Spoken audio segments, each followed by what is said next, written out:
Hi, everyone. Welcome to People from Cleveland Are Dope.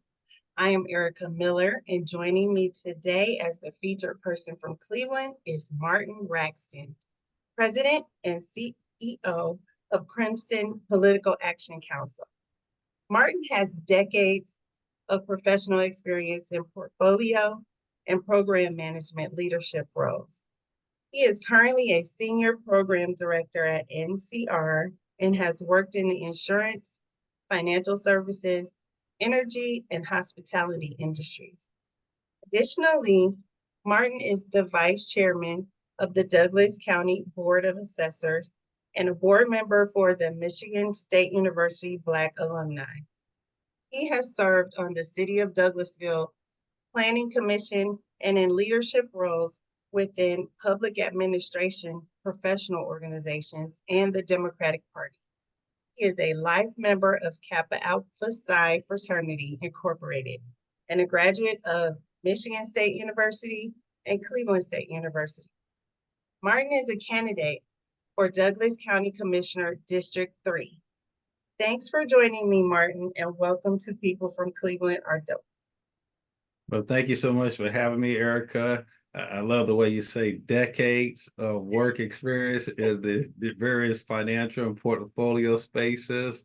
But yes, it's good to be here, and I love to unpack the opportunity to express a little bit about my background and certainly my love for the greatest location on this side, the other none than Cleveland. Right on. I love it. I love your enthusiasm for our hometown. It's great. That's what People from Cleveland Are Dope is all about. We want to give some love to people from Cleveland and show all of the great things that we can do. Absolutely. It's an amazing town. And, it was great to grow up there in the 60s, 70s, and 80s. We had a really true community feel. And it was a place that I am so blessed to have been rooted and nurtured and to have my start in such a great environment such as Cleveland. Yeah, likewise, I feel the same. So tell us about what neighborhood you're from, what high school you went to. So, born and raised at St. Luke's Hospital on 116th East Boulevard, and grew up on 131st in Glendale. I'm an only child.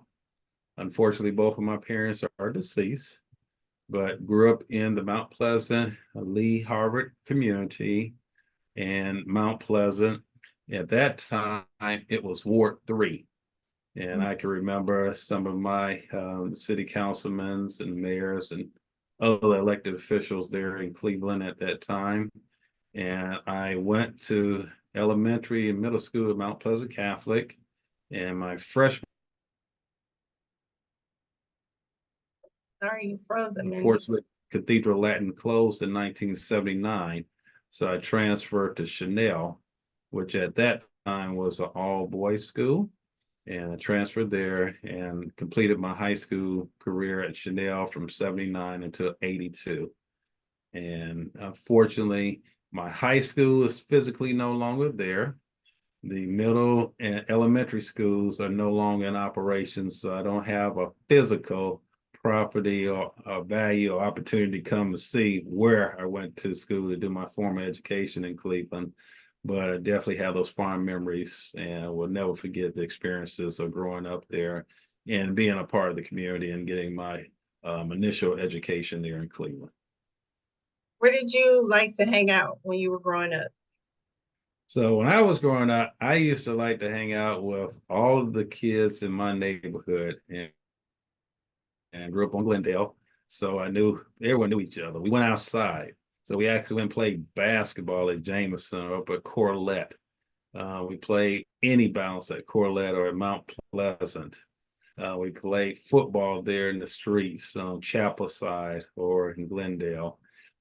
At that time, there was tennis courts there on 151st in Glendale, but never played tennis. So utilized that more. Went to the swimming pool there. We played basketball there. And I really liked getting on the bike And I would go at that time, you know, as long as you were home by the time the lights came on, you were in good shape with your parents. So I would drive, take my bike and go all throughout the east side of Cleveland. And, you know, one of the things I really like to do is to go to a lot of the different clubs and places there. Even in the sixth, seventh, and eighth grade, I used to like going out, hanging out in the streets. I enjoyed it. It was great.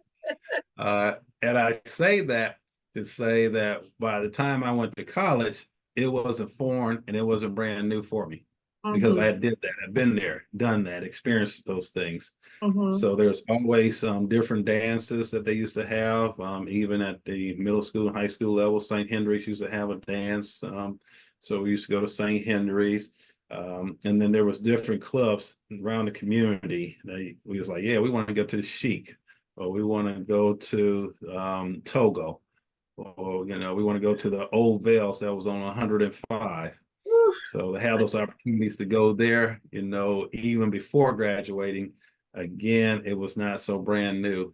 And one of my all-time favorite spots and the place I really enjoyed, you know, when I graduated and came back to Cleveland was the Reason Why.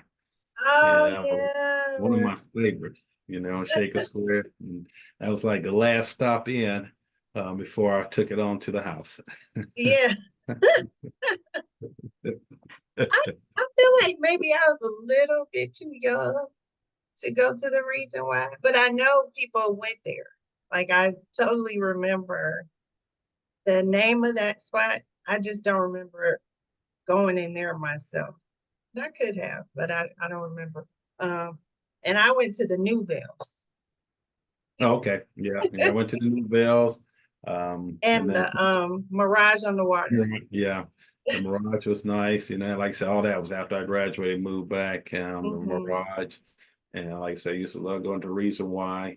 They used to have, I think it was called Toucans on East, Toucans West.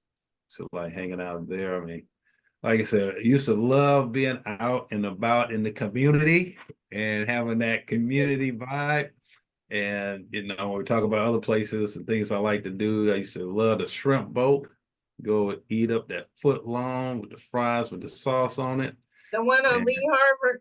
Lee Harvard, that was my Hmm. favorite one until they Yeah, switched it over to a Burger King. And unfortunately, Hot Sauce Williams. And I understand there's no more Hot Sauce Williams in beautiful Cleveland, which I just don't understand how in the world that was allowed to I know. manifest. I know. The one on Lee Road was our go-to. Yeah, yeah, the one on Lee Road's my favorite. And then it was Speedy's. I used to go to Speedy's on Harvard and 131st. Hmm. And get the Polish boys from there. And of course, Mr. Heroes, the Roman burgers. Yep. Um, as you can tell, I love to eat. So I'm still seeing the effects of overeating, but it was definitely some good food. And I think Cleveland has some of the best ribs any place I've been in the country. I agree. I think the food in Cleveland is better than most of what I've had since I've been living in California. Oh yeah. Oh yeah, absolutely. Oh, and don't forget the corned beef at Oh yeah, Slyman and Superior Deli. unmatched. Absolutely. Okay, so tell me what made you choose your college major and eventually go into project management? So at the time, coming up in the 80s, we didn't have good guidance counselors. We didn't have people that say, well, you know, I think this is going to be the career to go into a field that's going to be expanding and growing in the next 10 to 15, 20 years.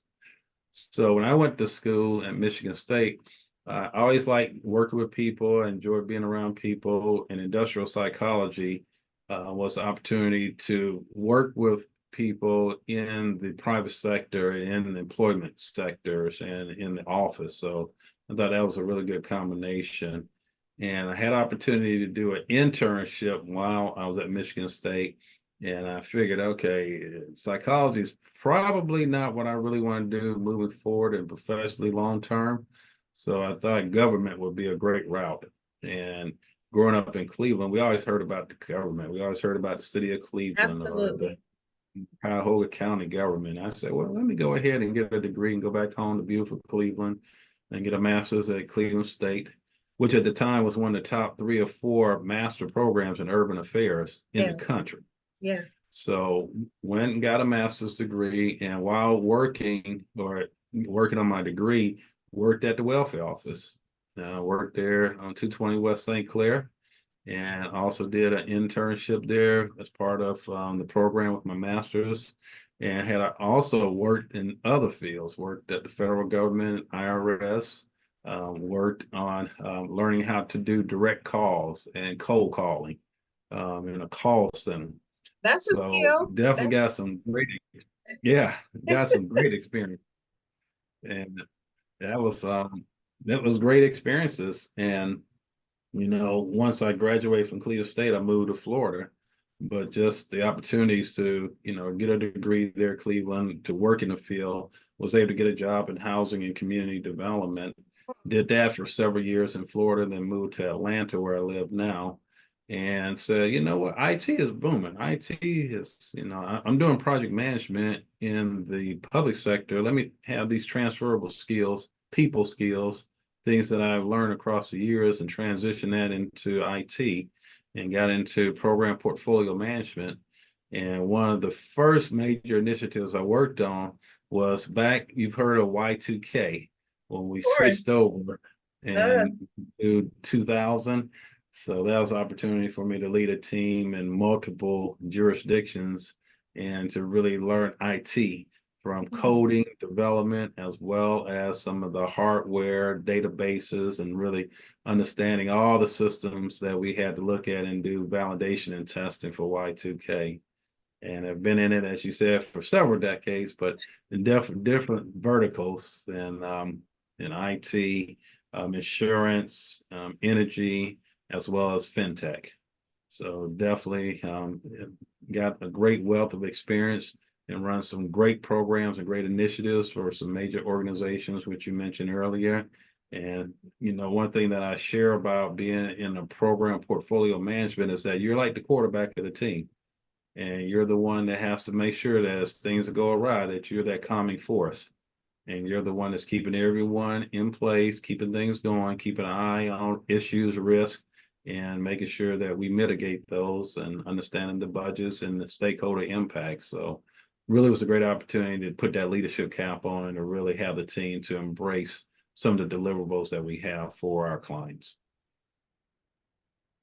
Great. I think that's I I think you kind of gave a good overview of project management, because I think a lot of people hear the term and don't really understand what it entails. Yeah, project management, you really get the opportunity to really help to influence the outcome, and to work with those key stakeholders and decision makers, but also having and working with your team. And a lot of times you have a dotted line with team members, or a dotted line into you, and you don't really have the wherewithal to do performance reviews and evaluations, because they're not direct reports. So you Um, have to use your power of influence. And I think growing up in Cleveland, we had a very great opportunity to have and to build our power influence, just doing what we did with sports, or mhm. doing what we did with music, and just being out and about in the community, and being leaders in the different activities, organizations that we belong. So a lot of that initially started right there on 131st in Glendale. Well, who were some of the people in Cleveland who influenced you? So one of the things I would say that really influenced me was Carl Stokes and Lewis Stokes. And I think from a public administration, just having those African American men to look to as leaders. And ironically, both were members of Kappa Alpha Psi Fraternity Incorporated. But just to see the great things that they did for the city was definitely very influential to me. And Mhm. then a lot of my friends' older brothers and sisters, and just to see what they were doing, what they were going through. Unfortunately, I did see some of the negative side after the Vietnam War, when a Mhm. lot of them came back and they were scarred, and they didn't get the support and the social and community services and the mental health counseling. And I saw how that devastated families, Mhm. devastated communities. And then along with that, shortly thereafter, we saw the rise in some of the drug activities. and some of the things that, have, continue even to this day to take place. So seeing that also influenced me to say, well, I want to do something different. I want to be able to be a change maker. I don't want to be another statistic. And sometimes it takes leaving an environment and taking what you've learned from that environment and to go somewhere else, plant roots, and to really then flourish. Mhm. And for me, I needed to leave the environment and go somewhere where I didn't know anyone. I didn't know anyone when I went to Michigan State. I moved to Florida, didn't know anyone in the area that I moved in. But again, that's talking about being a leader, having courage, getting out there, making your own way. But at the same time, I still have a lot of friends, even in Cleveland. Unfortunately, both of my parents have deceased, but I still have older cousins there. I have a lot of friends that are still there. But there's also a lot of people that I grew up with that I don't know where they are.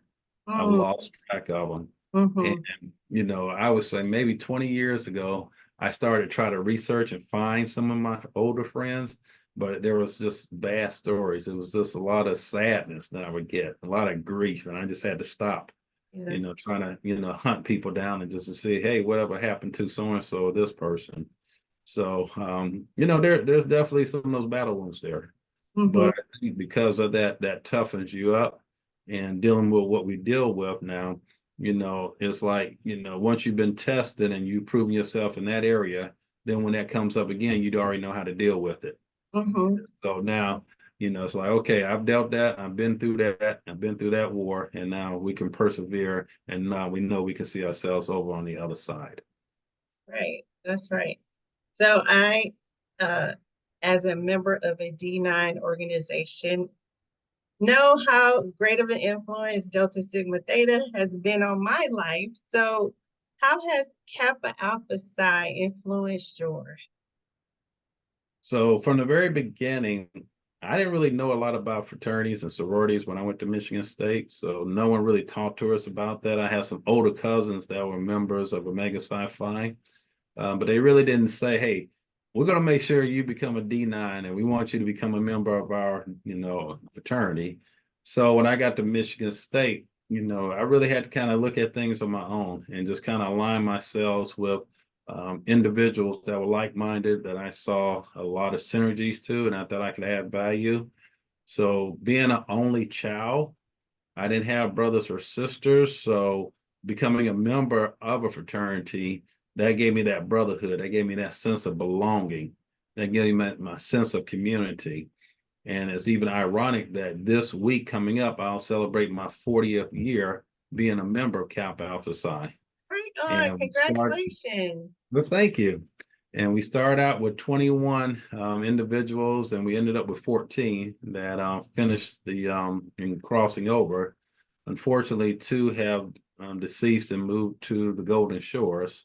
So out of the 12 that are still alive, 11 of us will be together to celebrate and commemorate our 40th anniversary. So definitely very, very happy about that. Wonderful. And with that, I'm a life member on the fraternity on the national level. I'm a life member on the provincial level, which is our regional level. And I've taken on a lot of leadership responsibilities. I'm a past chapter pole mark here in Atlanta with the Alpharetta Smyrna Alumni chapter. I've also been the political action committee chair for our province. I also helped to lead our license plate initiative, where we have a Kappa Alpha Psi license plate tag. And now we get $10 revenue back from the state of Georgia for every tag that's purchased or renewed that goes to our nonprofit organization. So again, that's something that we can give back that I've helped to lead. And as you mentioned, I'm also the president and CEO of the Crimson PAC, which spun out of the need to say that we wanted to help to elevate the brand of saying these are the leaders, these are the individuals that we want sitting at the table on the municipal, state, and federal levels, and that we can help influence that by helping to raise money for these leaders across the country to help them to get elected, and then we in turn hold them accountable. And a lot of that spuns right out of my membership and my involvement with this great fraternity known as Kappa Alpha Psi Fraternity Incorporated. Um, how do you as somebody who's involved in the political arena, how do you keep young people engaged? And how do you stress the importance of voting to Absolutely. today's youth? Yeah. So, it's interesting you asked that because even today, my oldest son, and even my youngest son, we have conversations about, well, what is the administration doing? What is Biden doing for the kids? And, we hear what Trump did and, this and this and that. So you have to really say, okay, well, let's talk about some initiatives that's near and dear to you. What's important? And the first thing they start talking about is, of course, student loan debt forgiveness. That's one thing that's near and dear. So I have to explain to them, well, Biden wanted to do that. He has actually forgiven a lot of millions of dollars of loans, but the Supreme Court is holding up. They're the reason that a lot of debt has not been forgiven. So don't blame Biden. Biden Mhm. is not the one that appointed the Supreme Court. You have three justices sitting on the Supreme Court that were appointed by Donald Trump. They aren't going to be supportive of giving debt forgiveness, along with other things that on the federal level that we want to have and to see occur to our young, and that would impact our youth. But at the same time, even as we're taping, President Biden is giving a commencement speech at Morehouse, and he's saying, we've given X amount of billions of dollars to HBCUs. No other president, no other administration is doing that. Isn't that something that we should rally behind and say this is why it's important to vote and to support those that support our interests? Mhm. And what's funny, on the one side of the aisle, they want to talk about things on a neutral level. They don't want to talk about, well, why we got to talk about black this, black that. But you have to get down to the point to say this is the impact in our communities. This is how it benefited our people. This is why we need to support these public policies and these public initiatives. And then I even go back to all politics is local. So even as myself, as you indicated, I'm running for an office here locally. And we have an initiative through the Political Action Committee that we want to have 1,911 members of Kappa Alpha Psi elected to public office by 2026. And I want to help to lead that. And I want to be one of those members to help spearhead that. So I'm out there taking that charge and challenge as well. And then I want to show that to other youth. I want to bring on, if I'm elected, those individual students that are in HBCUs or attending colleges that's working in public policy, public administration. Come on, let's get you an internship. Let's get you a legislative aid. So then you can start getting involved in the process. And then hopefully this will spur others to get actively engaged. So one of the keys is to listen, to understand what the issues are, the things that are near and dear and important to them, but also show, hey, I understand that maybe neither of these national candidates you're aligned with, you think they're too old, got it. But let's weigh out the alternatives. Which one's the lesser of the two evils, as we like to say? So let that help to guide your decision. And oh, by the way, don't just vote on the president. I need you to vote on these special primaries or these special elections and these individual general elections. You got to do that and vote the whole ballot, Yes, because you need to understand that here locally, what's impacting your taxes, what's impacting your roads, your sewers, your fires, your police, some of the things that are right here in your community. You can help control that by going out, casting your votes, and holding those elected officials accountable in the communities where you live and you serve. yeah, that we have to stress how important it is. Like politics determines the speed limit that we drive on our streets, and the books that our kids get to read in school libraries. I mean, it's everywhere, and it permeates our lives. And I feel like a lot of people um don't realize just how important it is to everything that goes on in our lives. So, Absolutely. Absolutely. And, if we don't be careful, they're not only erasing history, but they're not even trying to make history really available in our communities. And that's why we have to elect school board members mhm. and school board officials that's not going to allow all this book banning to Yes, occur, and yes, to ensure that our youth understand our history. understand where we've come from, what we've had to overcome, so we don't go back and start repeating it. And if we don't be careful, we're going to be in Jim Crow 2.0 real soon. And we're going to sit here on the sidelines and allow it by sitting here and watching it happen. Yep. Democracy is not a spectator sport, as they say. Totally agree. We have to be engaged. Absolutely. So I applaud you for running for office. It is not an easy thing to do or an easy decision to make for most of us. Yes, it is a sacrifice. And, as I tell constituents, I give them my values, my platform, and I let them know, hey, I'm not doing this for money. I'm not doing this for a paycheck. I already have a job. So, you can choose to do something or nothing at all.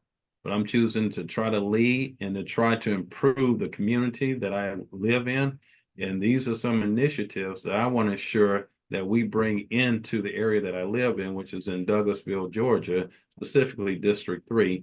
And some of the things I've even shared with them is that we have a food desert. So I want to bring a Whole Foods or a Sprout in here. There's no need that we don't have one, and we have the economic rooftops and developments here to support that. And other things such as higher end restaurants. And even at the mall, maybe we could convert that to something like an Atlantic Station or Avalon, where you have that outdoor pavilion and you have those shops and restaurants and things that really bring people back in the community. And the final things as I talk about is getting the youth outside, having those recreational facilities. And in So beautiful important. Cleveland, I used to play basketball from sun up to sundown. You can go to any school, to any court. You had unlimited opportunities just to get out there and have fun and do things that, really help your body too, Yes. and, expand your mind. And I want to ensure that we give those youth and the youth of today those same opportunities. Right. And screens are entertaining for all of us, Yes. but it is nice to go outside and play. Absolutely. Even as adults, and it's good for us. Absolutely. So yeah, I think that's a great addition to your platform.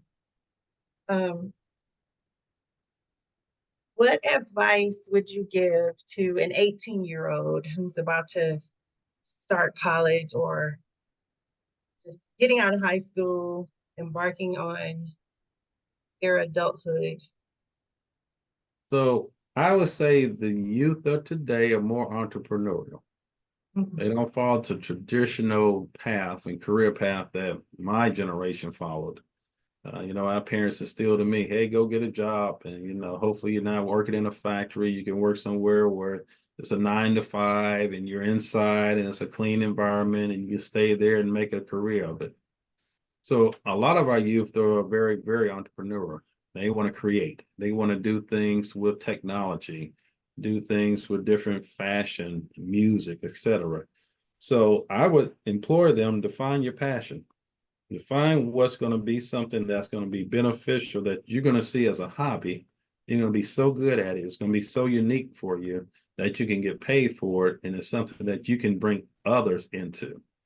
And the key for me is bringing up others, bringing up and being mentors to others. It's enough money to go around for everybody to be successful. So I have this adage of keeping your hand open.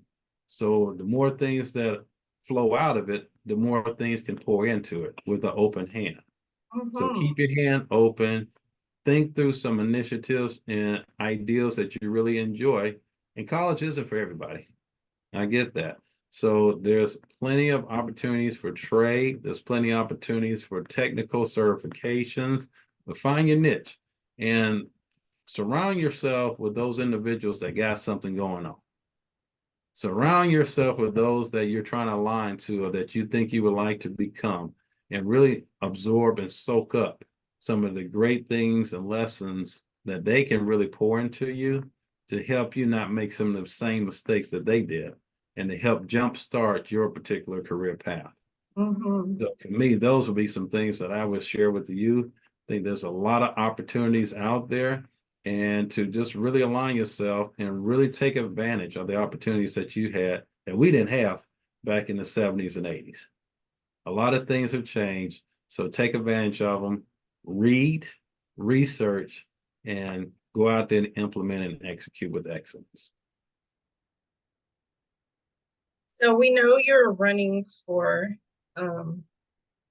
this office, but what other future plans for yourself do you see? So I am running for this office because it's personal for me, because my current county commissioner, we convinced her to run for the chair for the county. And Okay. that opened up this seat for that I'm running. I endorse her, she endorses me. So we have that, we're comrades in that area. And we really working very closely to ensure that both of us get elected. With that being said, I want to get on corporate boards. That's kind of like my next foray. So I have taken certification courses for corporate board readiness. Next week, I'll actually be attending another training. And to really, again, as we talked about leading a PAC, we also need to look at corporate America and having diversity at the corporate boards. And one of the things that I'm really big on is that we help to leverage the playing fields on corporate boards, and that we actually take the hinges off of the doors that have been closed to us in so many ways. And it's been proven, we have the statistics to show that diverse boards are more profitable because you have more diversity of thought at the table making decisions. So that's kind of my next iteration is corporate governance and board directorship. And then in addition to that, I would also love to utilize my platform for government relations, government affairs, and to maybe work with different organizations that if they have some policies, public policies, municipal, state, federal levels that they would like to have enacted, to work with them to see what we can do and work with our elected officials to make that happen. And having gone through that, I understand how bills are made, how bills are passed, what committees are going through, and how that whole process works on multiple areas. So taking that expertise and to help to utilize that for organizations that would like to have public policy enacted for the betterment of their constituents and their stakeholders. I would also love to have that as kind of a next foray in my professional career. I love that. I think you need to say that part a little bit louder about diverse boards equaling more profitable companies, because that's the thing that's going to get people's attention. Yeah, absolutely. And I would say that as specifically women and minorities, this is an opportunity to really help to ensure that the landscape reflects the communities where we live and serve. And right now, DEI is under attack. Diversity, equity, inclusion is under attack. People are forgetting what helped to drive it. But there are some companies that are brave enough and saying, nope, we're going to hold fast to our commitment and we're going to embrace what diversity, equity, inclusion means, and that we're going to ensure that our board is reflective, our workforce is reflective, and that the communities where we serve also reflect those same values. And I applaud those boards of directors and those CEOs that reflect and maintain that mentality across America. Yep. Yeah, and don't just pay it lip service, but actually work on it. And pay attention to whether things are improving or not. Absolutely. And to give the resources needed to ensure that it's successful and that it can be measured and it can be tracked. Yes. And to me, that is just so critical, where if you're making a commitment that you have some tangible outcomes and results, because the street is going to ask. They're going to say, okay, well, you said back in 2023 that you were going to put $50 million up for these initiatives. What's going on with them? Here we are, where are we with them and how are you hitting your milestones? So there's organizations that look at that and follow that. And as we're putting those promises in place, let's ensure that we have the resources that we're also putting in place to help ensure that those goals and those measurables are achieved. Yeah. Okay. So name 3 things that you love about Cleveland. Well, number one is the people. I mean, there's no people greater than those from Cleveland. And I always like to say that so nowhere have so many gotten so little in return than Mm, Cleveland, because we are truly long suffering in so many ways. So just the resiliency of Cleveland in and of itself and the community itself is just by far the number one thing that I just truly love about Cleveland. Secondly, I really enjoy what Cleveland is doing as far as some economic development. I love what they're doing with the revitalization of the downtown community, but we also got to take that out to the neighborhoods. The neighborhoods and the infrastructure need to also have those same investments. So mm-hmm, I'm hoping that our leaders continue to make sure that that is in place and that they continue to take the resources they have and share it into the neighborhoods and to ensure that the community as a whole and not just downtown is revitalized and that Cleveland will be sustained over the long term. mm-hmm. And then third, I would say, is just the way that they have embraced, and we have so many great leaders, particularly African American leaders that have come out of Cleveland, that have been birthed and nourished and are doing great things from the great city of Cleveland. Like I said, I mentioned the Stokes. Right now, we have an exceptional, one of my favorite Congresswomen, Chantel. I mean, Chantel Mm-hmm. just doing a phenomenal job and just love her spirit and her energy and everything that she is representing, coming on the heels of Stephanie Tubbs Jones, coming on the heels of Marsha Fudge.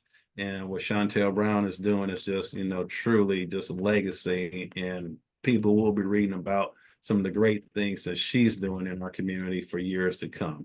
So we have some great leaders, both in the entertainment, in the political arena, and just overall, again, going back to the people, it was just a great fabric. And Cleveland continues to put itself on the map by having great representation, particularly those from the minority communities, African American communities that we can hang our hats on and be very, very proud of. That makes me just very, very proud to be someone from Cleveland and to say that I am proud and will never ever. I'm a ride or die hard with the Browns, the Cavaliers, and the former Indians, now known as Guardians.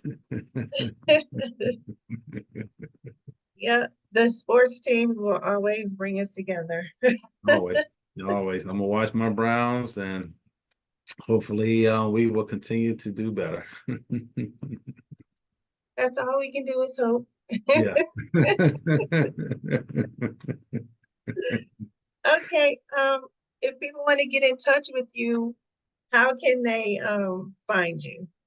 Well, I tell you, anyone would like to get in touch, I would love to hear from you. My email address is mraxton@hotmail.com. That is correct, hotmail.com. And I can be reached at area code 404-276-2121. Again, 404-276-2121. Right now, I do have a Facebook page. I also have a website, www.electraxton.com. So you can find out more about my platform in this political season. And also you can find out more about the Krimson PAC at www.krimsonpac.org. So please feel free to go out there, take a look at some of the great candidates that we're supporting around the country, read about our board of directors, our officers, and our core values and mission statements that we support and we are aligned with for the Krimson PAC. Wonderful. Thank you so much for joining me today, Martin. Just another example of why people from Cleveland are dope. We are definitely absolutely dope. We are all that. The greatest city on this side, bar none. And it is an honor to have been born, raised, and nurtured from the greatest city known to man, and that's none other than the great Cleveland, Ohio. Thanks, Martin. Enjoy the rest of your day. Thanks, Erica. I appreciate it.